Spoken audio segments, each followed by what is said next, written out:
50 over দৈর্ঘ্যের একটি innings, কিন্তু খুব সহজেই 3 অধ্যায়ে ভাগ করা যায়। প্রথম অধ্যায়ে বাংলাদেশ দলের ব্যাটিং বিপর্যয়, দ্বিতীয় অধ্যায়ে তাওহিদ হৃদয় জাকের আলী অনিকের প্রতিরোধ সঙ্গে রেকর্ড জুটি, আর তৃতীয় অধ্যায়ে শুধুই হৃদয় খোঁড়াতে খোঁড়াতে অনবদ্য এক সেঞ্চুরি। চ্যাম্পিয়ন্স ট্রফির প্রথম ম্যাচে ভারতের বিপক্ষে ব্যাটিংয়ে ঠিক এমনই ঘটনাবহুল ইনিংস খেলেছে বাংলাদেশ। টসে জিতে আগে ব্যাট করতে নামা বাংলাদেশ ৪৯.৪ ওভার ব্যাট করে তুলেছে ২২৮ রান। শেষ ব্যাটসম্যান হিসেবে আউট হওয়ার আগে হৃদয় করেছে ঠিক ১০০ রান। দুবাই আন্তর্জাতিক স্টেডিয়ামের ম্যাচটিতে হৃদয় যতটুকু রান করেছেন, শুরুর দিকে পুরো দলই এত রান করতে পারবে কিনা সংশয় ছিল। প্রথম ২ ওভারের মধ্যে ২ রানে ২ উইকেট হারানো বাংলাদেশ ৩৫ রান হারায় পঞ্চম উইকেটে। নবম ওভারে চতুর্থ বলে উইকেট সংখ্যা ৬ হতে পারত যদি জাকেরের ক্যাচটা নিতে পারতেন রোহিত শর্মা। শেষ পর্যন্ত জাকেরের ওই বেঁচে যাওয়ায় বাংলাদেশকে বিপর্যয় কাটিয়ে ওঠার পথ করে দেয়।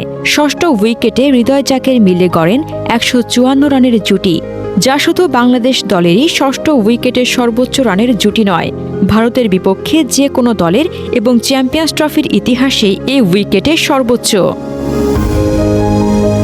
চ্যাম্পিয়ন্স ট্রফিতে ষষ্ঠ বা এর নিচের উইকেটে এতদিন সর্বোচ্চ ছিল ২০০৬ সালে পাকিস্তানের বিপক্ষে দক্ষিণ আফ্রিকার জাস্টিন ক্যাম্প ও মার্ক বাউচারের ১৩১, আর বাংলাদেশের পক্ষে এই উইকেটে সর্বোচ্চ ছিল গত ডিসেম্বরে সেন্ট কিটসে ওয়েস্ট ইন্ডিজের বিপক্ষে জাকের মাহমুদুল্লাহর ১৫০ রান। জাকের হৃদয়ের ১৫০ ছাড়ানো জুটিটি এসেছে চ্যাম্পিয়ন্স ট্রফিতে বাংলাদেশের চেনা এক বিপর্যয়ের পরিপ্রেক্ষিতে। চ্যাম্পিয়ন্স ট্রফির নবম আসরের ইতিহাসে প্রথম ১০ ওভারের মধ্যে ৫ বা এর বেশি উইকেট পতনের ঘটনা ঘটেছে ৪ বার, এর মধ্যে বাংলাদেশি ৩ বার। ২০০২ সালে নিউজিল্যান্ডের বিপক্ষে ৪৪ রানে ৬ উইকেট ও ২০০৪ সালে ওয়েস্ট ইন্ডিজের বিপক্ষে ২৬ রানের ৫ উইকেট। হৃদয় জাকের দুজনই 50 তুলে নেওয়ার আগ পর্যন্ত খেলেছেন রয়েস হয়ে। শেষ দিকে ঝোড়ো ব্যাটিংয়ে হাত খুলতে গিয়ে জাকের ফেরেন ৬৮ রান করে, তবে হৃদয় ছিলেন শেষ ওভার পর্যন্ত।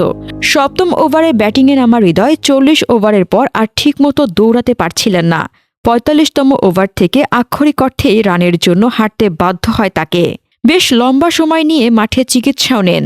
৪৯তম ওভারে মোহাম্মদ শামির প্রথম বলে সিঙ্গেল নিয়ে সেঞ্চুরি পূর্ণ করেন হৃদয়।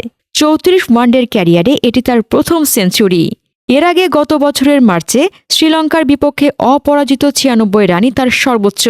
সেই ইনিংসের পর ৪টি ওয়ানডে খেলে কোনোটিতেই ২২ রানের বেশি করতে পারেননি এই ডানহাতি। ডিসেম্বরের চোটের কারণে ওয়েস্ট ইন্ডিজ সফরের দলেও ছিলেন না। মাঠে ফিরেই করেন সেঞ্চুরি, যা দুটি রেকর্ডে তার নাম যুক্ত করেছে। ২০১৭ চ্যাম্পিয়ন্স ট্রফিতে ওভালে ইংল্যান্ডের বিপক্ষে ১২৮ রান করেছিলেন তামিম ইকবাল। সেটি ছিল চ্যাম্পিয়ন্স ট্রফি অভিষেকে সেঞ্চুরি করা প্রথম কোনো বাংলাদেশি ব্যাটসম্যানের রেকর্ড। হৃদয় এখন চ্যাম্পিয়ন্স ট্রফি অভিষেকে সেঞ্চুরি করা দ্বিতীয় বাংলাদেশি, সব মিলিয়ে নবম।